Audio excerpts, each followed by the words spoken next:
As I've grown older, I've learned that caring for the heart isn't only about prescriptions. It's about the quiet, daily choices that protect dignity, calm the nervous system, and help the heart feel safe long before it ever needs saving. There was a time when moving quickly felt like proof of worth.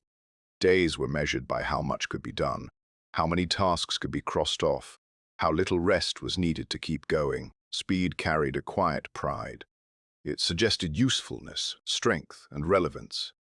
But as the years unfolded, that same speed began to ask a different price. The body, once forgiving, started sending quieter messages, a tightening in the chest after rushing through errands, a lingering fatigue that no amount of coffee could smooth over, a sense that even joyful moments were being passed through too quickly to be fully felt. None of it arrived dramatically.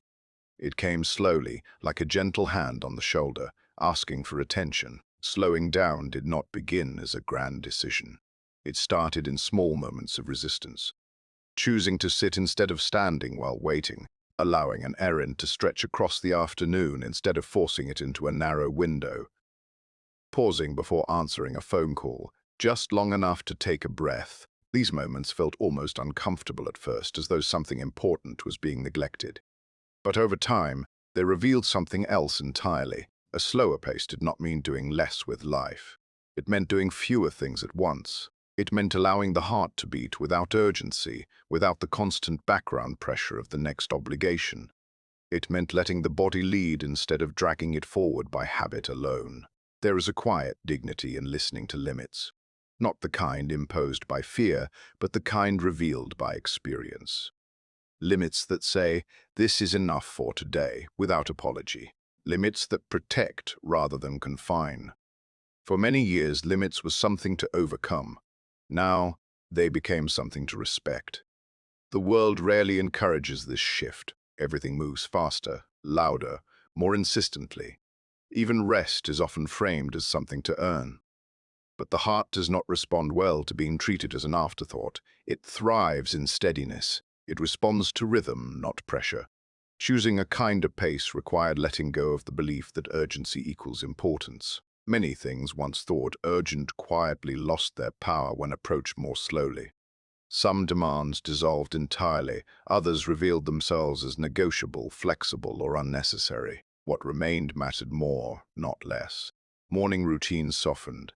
Instead of leaping into the day, there was time to sit with the light coming through a window, to notice how the body felt before deciding what it needed. To begin the day in conversation with oneself rather than confrontation. This small change alone shifted the tone of everything that followed. There was also a reckoning with time itself. Aging has a way of making time feel both more precious and more abundant. Precious because its finiteness is no longer abstract. Abundant because the frantic need to fill every moment begins to fade. Slowing down allowed time to stretch, to breathe, to hold meaning again. The heart responded quietly, not with sudden transformations, but with fewer moments of tightness, with calmer breathing, with a sense of internal order returning. Stress did not disappear, but it lost its constant edge. It became something that passed through rather than settled in. This slower pace also changed how others were experienced. Conversations deepened when they were not rushed. Listening improved when there was no need to hurry toward a response. Relationships felt less like obligations and more like shared space. Even solitude took on a different quality, no longer something to fill, but something to inhabit. Perhaps the most unexpected change was the easing of self-judgment. Slowing down required accepting that productivity would look different now. That energy would rise and fall in new patterns. That rest was not a failure of discipline, but an act of care. This acceptance softened an inner tension that had been present for decades. There is a particular kind of peace that comes from moving at the speed of one's own life rather than the speed of expectation. It allows the heart to work without constant interruption. It allows the nervous system to settle. It allows moments to land fully instead of skimming the surface. Choosing a slower, kinder pace did not make life smaller. It made it more spacious, and in that space the heart found room to do what it does best: sustain, steady, and quietly support everything else. As this gentler rhythm took hold, something else became clear. Speed was not the only thing straining the heart. There were unseen weights as well, carried not in the body, but in the emotional landscape of daily life. And those weights, too, asked for care. For a long time, emotional strain was easier to ignore than physical discomfort. A tired body demanded attention. A burdened heart, emotionally speaking, learned to endure. Worry became familiar. Tension in relationships was normalized. Unspoken resentments were folded neatly away and carried forward year after year. But emotional weight has a way of making itself known, especially with time. It shows up as restlessness at night, as a constant low-level unease, as a sense of being braced against something, even during moments meant for rest. The heart does not distinguish sharply between physical and emotional strain. It feels both. Protecting emotional boundaries did not mean withdrawing from others or becoming hardened. It meant becoming more honest about what could be carried and what could not. It meant recognizing that constant worry, even when rooted in love or responsibility, exacts a cost. There was a time when saying yes felt automatic. Yes to conversations that drained rather than connected. Yes to obligations that lingered long after their meaning had faded. Yes to absorbing the anxieties of others without question. Over time, these yeses accumulated, forming an invisible load. Learning to say no was not abrupt or confrontational. It began quietly, internally. A pause before agreeing. A moment of checking in with how the body responded to a request. Tightness often spoke before words did. Fatigue answered before reason caught up. Listening to these signals became an act of self-respect. Emotional boundaries also meant addressing unresolved feelings rather than storing them indefinitely. Old grievances, once ignored in the name of peace, were found to disturb the heart far more than honest acknowledgement ever could. This did not require dramatic confrontations. Sometimes it simply meant letting go of the expectation that certain people would change. Other times it meant choosing distance where closeness had become harmful. Worry was another quiet companion that demanded attention. The mind had grown skilled at projecting ahead, imagining outcomes, rehearsing conversations that might never happen. Much of this worry masqueraded as responsibility. But responsibility without limits becomes a form of self-erasure. There came a realization that not every problem needed to be solved internally. Not every concern belonged to be carried alone. Some worries could be set down without neglecting care. Others were never truly within one's control to begin with. Accepting this did not diminish love or concern. It clarified it. Emotional honesty played a central role in this shift. Being honest about fatigue, about fear, about the need for space, not performing strength when rest was needed, not masking discomfort to keep others comfortable. These small acts of honesty lightened the heart more than expected. Relationships began to change, not all of them, and not always smoothly. Some deepened with the introduction of clearer boundaries, others fell away, revealing that they had relied on imbalance to survive. While loss was present, so was relief. The heart, no longer stretched thin in every direction, began to settle into itself. There was also an inward boundary to establish. Self-criticism had long been a familiar voice, quick to point out perceived shortcomings or regrets. Over time, this voice became gentler, questioned more often. The past was no longer interrogated endlessly. Lessons were acknowledged, then allowed to rest. Protecting emotional boundaries created space for quieter emotions to surface. Gratitude that had gone unnoticed. Contentment that did not need explanation. Even grief, when allowed room, moved through more cleanly instead of lingering as tension. The heart prefers honesty over suppression. Calmer relationships did not mean the absence of conflict, but the presence of respect. Disagreements no longer felt like threats to stability. They became conversations rather than battles. This shift reduced the constant background stress that had once seemed unavoidable. Perhaps most importantly, emotional boundaries restored a sense of agency. Life no longer felt like a series of emotional reactions. There was choice again, choice in engagement, choice in attention, choice in attention, choice in how much of oneself to offer and when. As emotional burdens lifted, even slightly, the heart responded. There was a sense of internal quiet that had been absent for years. Breathing felt easier. Sleep came more readily. The body, freed from some of the tension it had been holding, began to relax. With fewer emotional weights pressing down, energy returned, not in the form of urgency, but in availability. Availability for movement, for nourishment, for rest.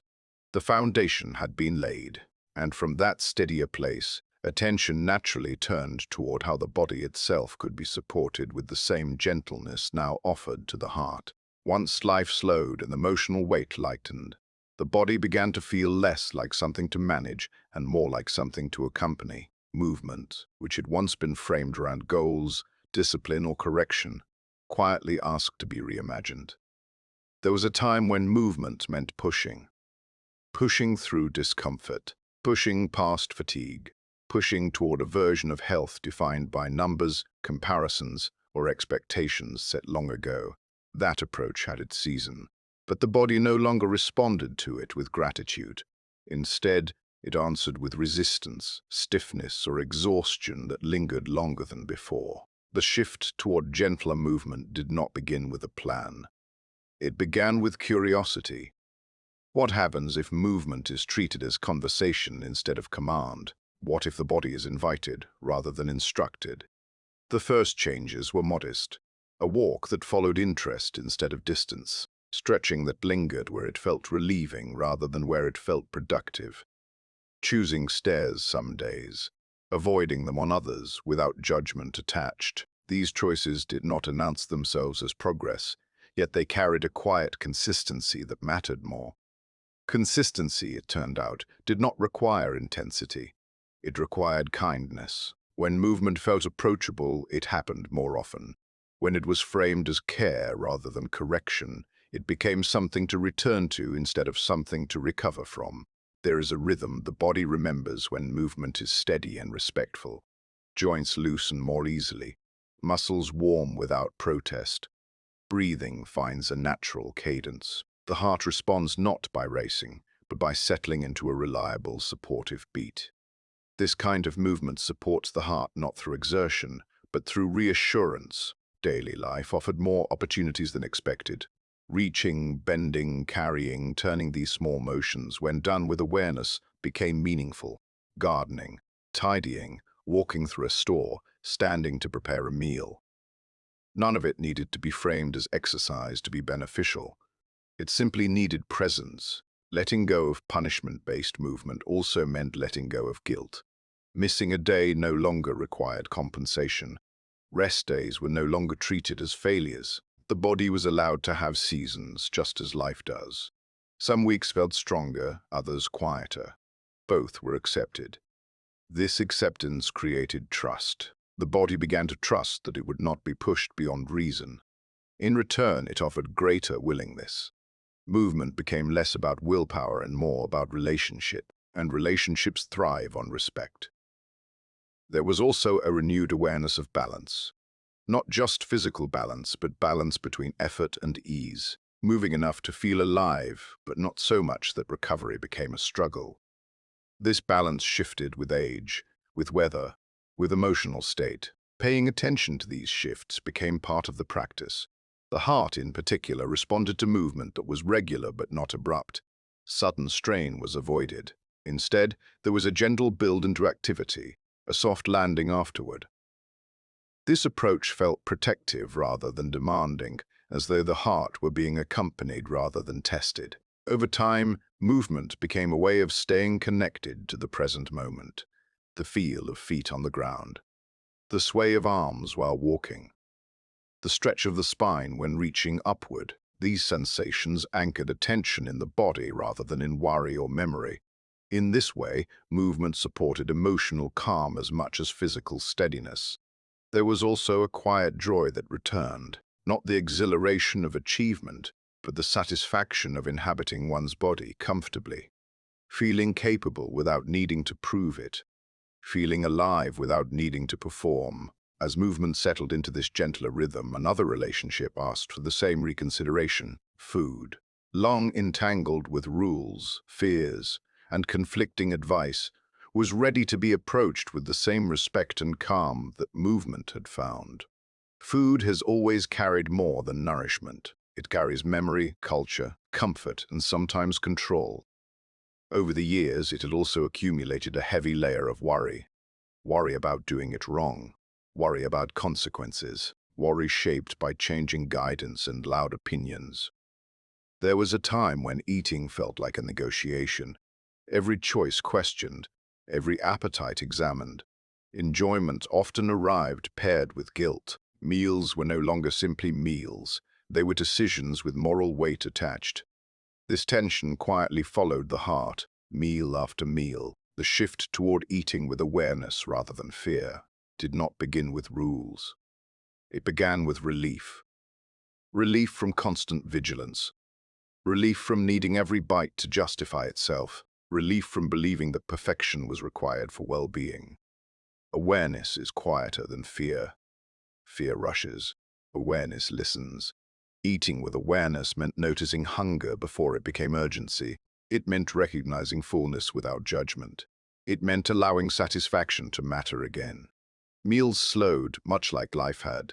Sitting down without distraction became more common, paying attention to texture, temperature, and familiarity. There was comfort in foods that had been part of life for decades. Comfort in routine. Comfort in knowing what would feel steady rather than surprising. Moderation emerged naturally when fear stepped aside.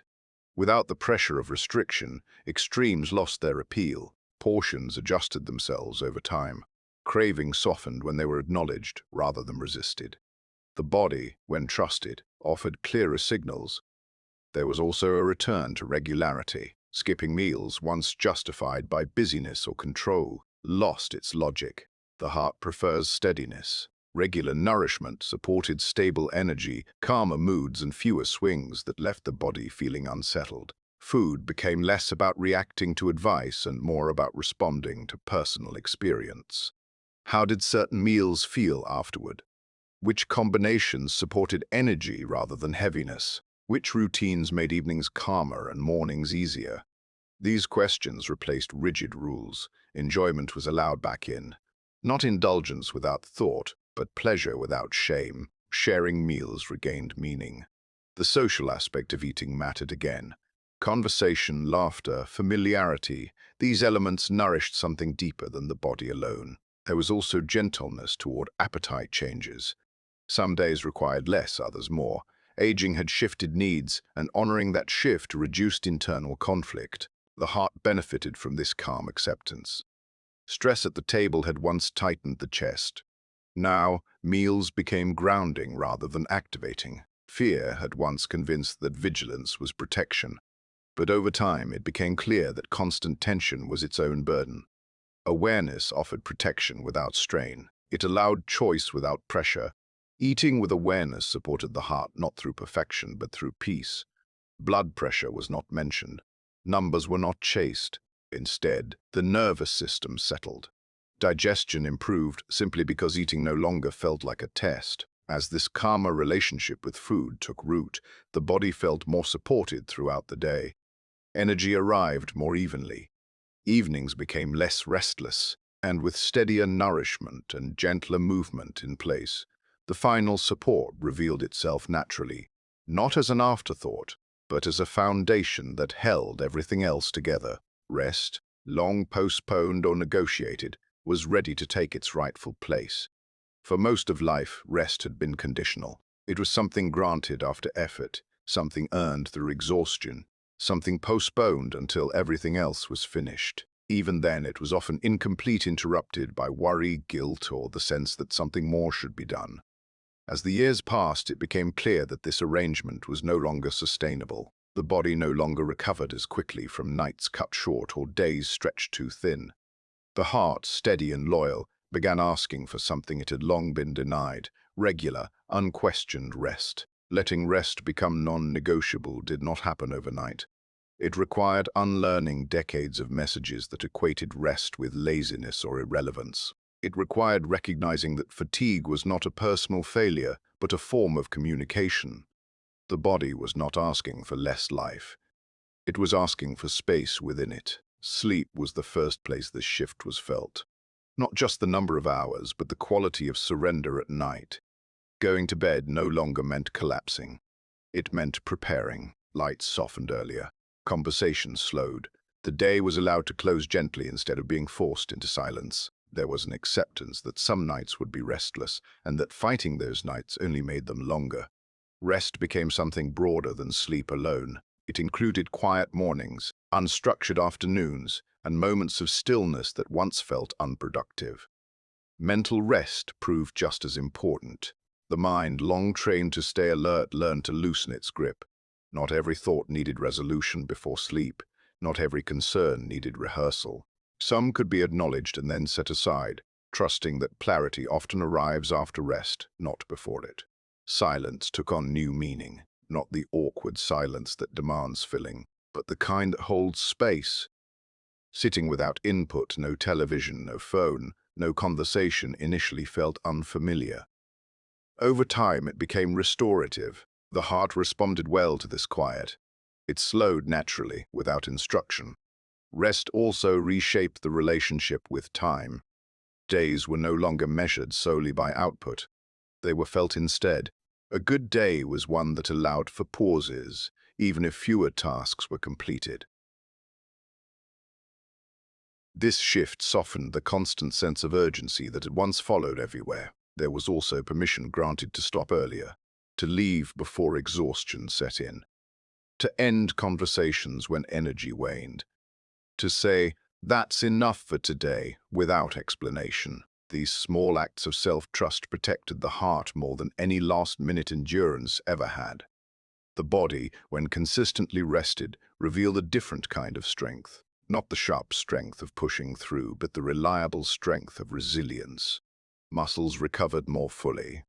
Breathing deepened. The nervous system spent less time in alert mode and more time in balance. Rest supported memory as well.